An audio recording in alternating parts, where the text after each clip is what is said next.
You know, if you ask someone to picture an American Pit Bull Terrier, you are going to get a whole bunch of different answers.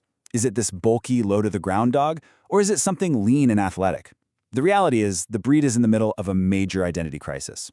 So today, we're going to cut through all that confusion and uncover the original blueprint for this incredible athlete. Okay, let's just dive right in. Take a good look at these two dogs. A lot of people would call both of them pit bulls. But, I mean, come on, look closer. One is lean, athletic, ready to go. The other is super stocky with a massive head. They couldn't be more different, but they often get stuck with the same name. And this visual confusion, well, that's at the very heart of what we're talking about.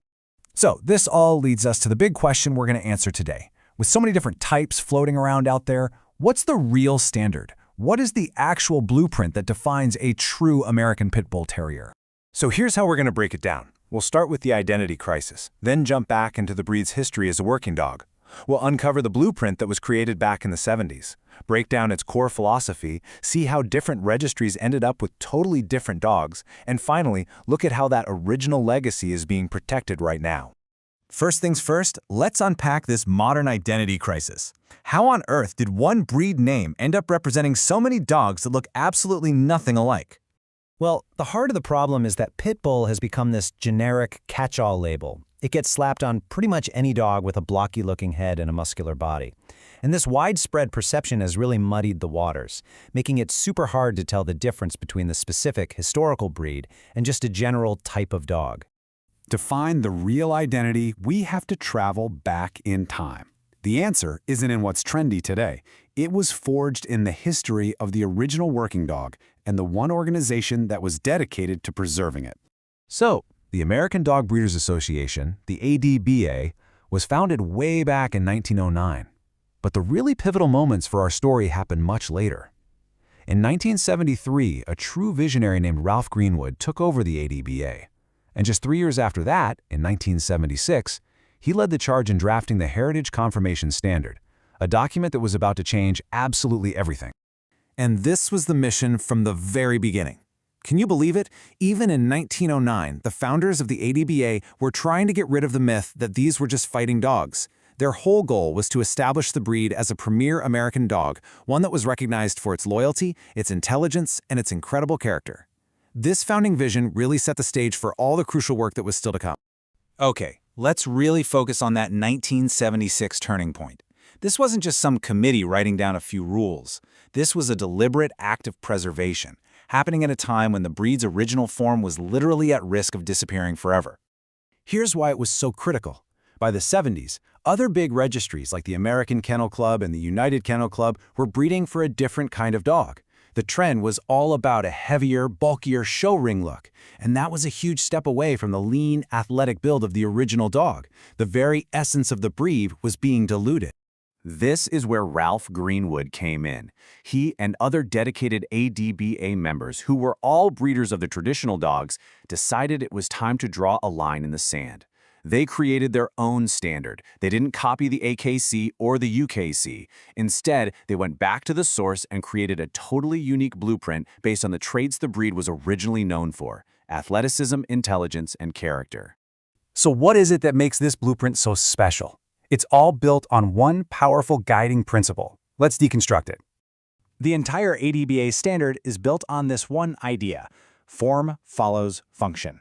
It's a pretty simple concept, really. It just means a dog's body, its structure, its muscles, its proportions, all of it should be perfectly suited for the job it was historically bred to do. It's not about looking pretty, it's about being an efficient, capable athlete. This quote from Amy Greenwood Burford, who is Ralph's daughter, just explains it perfectly. Think of it like this. If you want to cruise around town and look cool, you buy a Corvette. If you need to haul a bunch of lumber, you buy a truck. The purpose determines the design. And for the American Pit Bull Terrier, that purpose was supreme athleticism, period. And you can see this philosophy translated directly into the dog's anatomy. The ADBA standard calls for a deep, elliptical, or oval-shaped rib cage. So why that specific shape? Because it gives the dog maximum lung capacity for endurance without getting in the way of its movement. A barrel chest, on the other hand, is a serious fault because it actually pushes the dog's elbows out and makes it less agile. You see, form follows function, right down to the bone. This intense focus on function is exactly what led to a great divergence in the breed. So let's compare the different types that came out of the 3 major registries. This is where you're really going to have that aha moment. This table just lays it out perfectly. At the top, you have the ADBA standard, which is all about a lean, racy athlete built for performance. In the middle, the UKC standard, which trends toward a heavier dog, more massive, with that brick-like head. A really powerful look for the show ring. And at the bottom, the AKC's American Staffordshire Terrier, or AmStaff, which was developed into a stockier dog bred almost exclusively for show. 3 registries, 3 different goals, 3 very different dogs. So here's the American Staffordshire Terrier. The AKC officially recognized this breed way back in 1936, but their breeding goals were just different. The focus shifted to creating a specific look that would win in the show ring, and that resulted in the stockier dog we see today. Genetically, they're related, but physically, they're worlds apart. And that split just kept going. The American Bully is a much more recent development, and it came from those UKC and AKC lines. With the Bully, the emphasis on mass and heavy muscle was taken to an extreme, creating a very compact dog with a totally unique build and temperament. It's become so different that it's now recognized as its own separate breed. And this right here is a crucial part of the whole preservation effort. The ADBA isn't just promoting its own standard, it's actively protecting it. They have a reclassification process, so they're moving dogs that better fit the American Staffordshire or American Bully standards out of the APBT stud book and into their own breed categories. It's a really proactive way to keep that original blueprint pure. So how is this blueprint, this amazing legacy from 1976, being kept alive and well today? Because it's not just a historical document, it's a living, breathing standard. This legacy is preserved through action. The ADBA puts on confirmation shows where dogs are judged strictly against that athletic blueprint. They host athletic events and weight-pulling competitions that actually test a dog's functional ability. And through publications like the APBT Gazette, they're constantly educating owners, all to ensure the integrity of the original breed. And all of their efforts have had a huge global impact. Today, the ADBA is the #1 largest registration office for the American Pit Bull Terrier in the entire world. Their commitment to that original blueprint has made them the authority on the breed, ensuring the legacy of the true athletic APBT continues for generations to come. You know, this whole story leaves us with a really fascinating question. The ADBA standard was created to preserve the physical traits that were needed for a historical job.